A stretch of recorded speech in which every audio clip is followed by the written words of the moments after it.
What is up, everyone, and welcome to the Shawn Bailey Fit channel.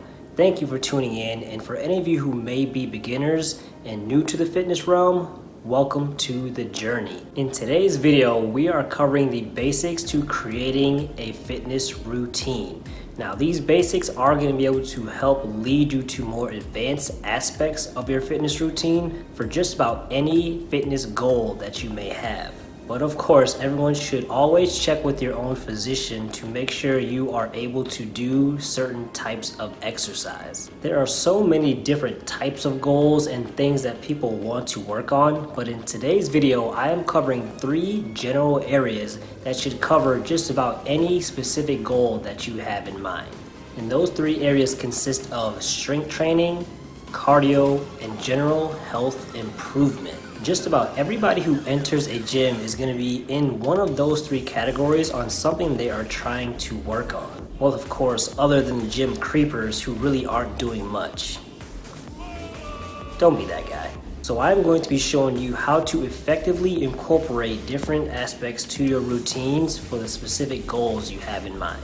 Now, to start, no matter which area fits you best, I do still recommend both strength training and cardio for everyone.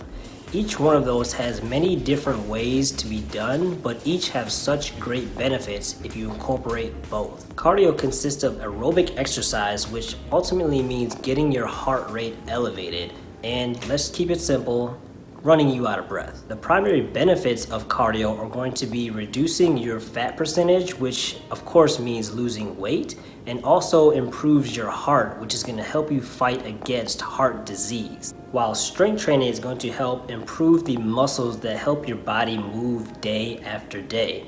It also is going to increase your energy levels so that you continue to stay awake and have that energy as you do things throughout the day. While many may not realize it, strength training is also going to benefit in weight loss, as muscle burns more calories than fat do at rest. What that means is the more strength training and improvement you do on your muscles, that's more calories that are being burned while you're just sitting around and while you're sleeping. Which means, of course, a combination of both cardio and strength training is going to greatly improve your overall health. See what I did there? Now, when incorporating both into your exercise routine, a lot of people are going to question, what should I be doing first? Should it be the cardio or should it be the strength training? And the answer to that ultimately depends on what is your primary goal. Whatever your primary goal is exactly what you should be doing first. Our bodies only hold a certain amount of energy, and once we use that up, it is going to need time and a little bit of rest in order to recover and be able to produce that same amount of effort. And once we use up all of that energy, we are able to fight through it and kind of overcome it.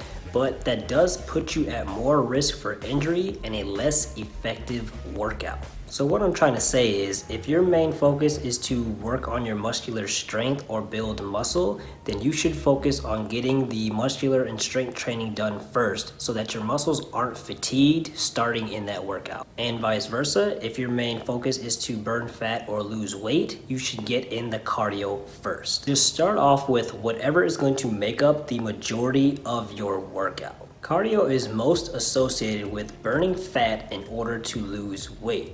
So in terms of burning fat, it's very simple. You have to burn more calories than you consume. Our bodies are very basic when it comes to this. So that just means you really need to get your heart rate up and get your blood flowing. Now, like a lot of people, I am very just kind of a wing it person, and I can tell by my own body how hard I'm really working. But that does take a lot of focus and a lot of discipline. So if you struggle with focus or discipline, you may need to get more focused on realizing how hard you are working. The best way to do that is to realize and track your target heart rate zone. Target heart rate zone is going to be 50 to 80% of your maximum heart rate. It's very simple to find your maximum heart rate. All you have to do is take 220, subtract your age, and that will give you your maximum heart rate. So for example, if you are 30 years old, all you're going to do is take 220 minus 30. that is going to give you 190 beats per minute as your maximum heart rate. With just a little bit of math, that's going to give you about a 95 to 162 beats per minute as your target heart rate zone. For beginners, you're going to want to start off in that lower end of your target heart rate zone, but generally cardio should be done at least 2 to 3 days per week. Now, the intensity that you are doing the cardio in is really going to determine how much or how often you should be doing it.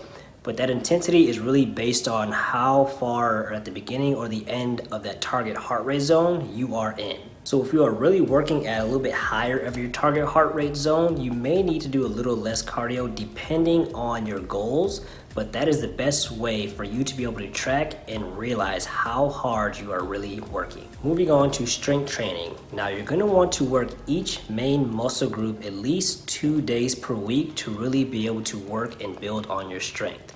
And there are 2 different ways to be able to do these exercises. You can do them in compound exercises or isolation exercises, or of course a combination of both. Compound exercises consist of multiple joints and multiple muscles being used. So for example, your standard squat is going to consist of you bending at the knees as well as bending at the waist. So you are also working your quads and your hamstrings. So it consists of multiple joints and multiple muscles. While isolation exercises only consist of one joint and one muscle. So the alternative to that would just be your standard leg extension, which is only bending at the knee and really working your quads. Compound exercises are more beneficial for just general strength and everyday movement. So if you don't have any specific muscle strength or muscle gain goals in mind, compound exercises may be the best way to go for you. But if you are looking to build muscle and work on any one specific area, isolation exercises have to be added to your workouts. Isolation exercises will get you the most resistance and the most attention for whatever specific muscle you are working on, which of course is going to give you the most improvement. Now, the other important thing that you need to remember is that even though you are lifting weights, it is more important to control the weights that you're moving. Now, a lot of those quick jerking around movements or just really fast movements are not healthy for your joints. Guys, even though you may be able to lift a very heavy weight, if you are not moving it in a very controlled, stable movement, it is not going to benefit you in the long run. As I said before, a good combination of both cardio and strength training is going to be a great benefit for your overall general health. But if you do have specific goals in mind, you're going to want to make sure to really focus in on one or the other or both in your workouts to make sure you are getting the best progress you can get. Now, fitness is very, very important, but let's not forget the other aspect of that, which is nutrition. So be sure to keep tuning in to the Shawn Bailey Fit channel, as I will also be covering more on nutrition. So if you do have questions or just want to know more about building a fitness routine, feel free to comment below or reach out to me directly via email, or you can DM me on Instagram at Shawn Bailey Fit. And of course, if you did like this video, please be sure to like and subscribe to my channel below. It is always great to hear from you, and I am excited to see you getting your fitness journey started. So let's go along this together. Again, thank you for watching, and be sure to tune in to the next video.